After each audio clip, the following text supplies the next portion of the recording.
أعوذ بالله من الشيطان الرجيم بسم الله الرحمن الرحيم।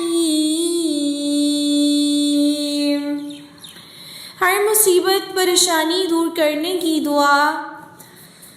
ला इलाहा इल्ला अंता सुब्हानका इन्नी कुन्तु मिनज़्ज़ालिमीन। ला इलाहा इल्ला अंता सुब्हानका इन्नी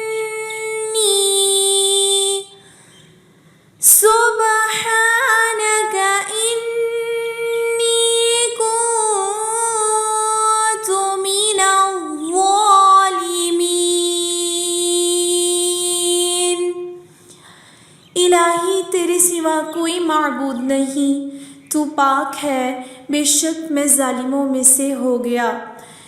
जब कोई शख्स ला इलाहा इल्ला अंता सुब्हानका इन्नी कुन्तु मिनज़्ज़ालिमीन इन जुमलों के ज़रिए से अल्लाह ताला से दुआ करता है तो अल्लाह ताला उसकी दुआ को कबूल फरमा लेते हैं।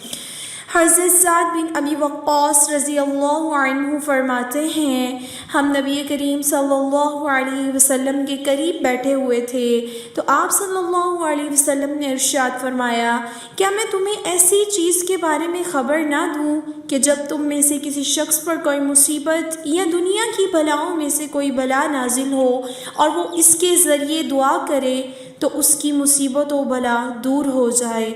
आप सल्लल्लाहु अलैहि वसल्लम से अर्ज़ की गई, क्यों नहीं? आप सल्लल्लाहु अलैहि वसल्लम ने फरमाया, वो चीज़ हज़रत यूनुस अलैहिस्सलाम की दुआ ला इलाहा इल्ला अंता सुब्हानका इन्नी कुन्तु मिनज़्ज़ालिमीन है।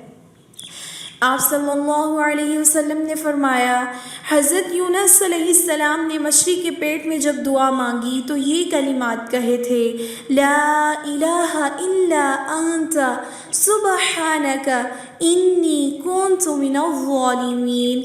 जो मुसलमान इन कलिमात के साथ किसी मकसद के लिए दुआ मांगे तो अल्लाह ताला उसे कबूल फरमाता है।